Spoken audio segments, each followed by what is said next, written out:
Hello കൂട്ടുകാരി, കെട്ടിയോ പറഞ്ഞ് പെട്ടെന്ന് റെഡിയാവും, നമുക്കൊരു സിനിമയ്ക്ക് പോകാമെന്ന്. അപൂർവ പുത്രന്മാരെന്ന് പറയുന്ന സിനിമയാണ് കാണുമ്പോൾ ഒന്ന് സിനിമാസിൽ എന്ത് ചെയ്യും, കൊച്ചി റെഡിയായി, ചേട്ടയെ റെഡിയായി. ഞങ്ങൾ പെട്ടെന്ന് നൈസായിട്ട് ഇറങ്ങി പെട്രോൾ പമ്പിലെത്തി. പെട്രോൾ മുക്കിയും വീഗലേ, പിന്നെ പെട്രോൾ ഓട്ടോറിക്ഷയിലടിച്ച് പിന്നെ ഞങ്ങൾ നൈസായിട്ട് ചെറപ്പറ എന്ന് വണ്ടി ഓടിച്ച് പോവുകയാണ്. ഞാനല്ല, കെട്ടിയോനാണ് ഓടിക്കണേ. പിന്നെ ഞങ്ങൾ പുറകിലിരുന്ന് കുശിലൊക്കെ പറഞ്ഞ് പയ്യെ നൈസായിട്ട് ആൻ തിയേറ്റർ കോതമംഗലം. പിന്നെ അവിടുത്തെ പാർക്കിങ്ങിലെത്തി. പാർക്ക് ചെയ്തിട്ട് പിന്നെ ഞങ്ങൾ ആൻ സിനിമാസിലേക്ക് ഇറങ്ങി. പിന്നെ ചേട്ടായി ടിക്കറ്റ് എടുക്കാനായിട്ട് കൗണ്ടറിലേക്ക് പോയി. കൊച്ചവിടെ ചുറ്റിപ്പറ്റി നടക്കുന്നുണ്ട്. അപ്പോഴാണ് കാണുന്നത് ഞങ്ങൾ സിനിമ കാണാൻ പോകുന്ന പോസ്റ്റർ.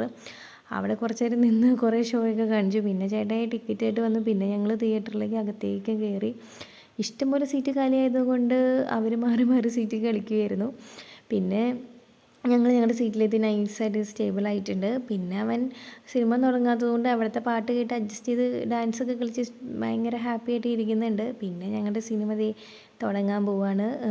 പുകവലി ആരോഗ്യ ഹാനികരം, പുകവലി അർബുദത്തിന് കാരണമാകുന്ന ടൈറ്റിലൊക്കെ വന്ന് സിനിമ നല്ലോണം ആസ്വദിച്ചു.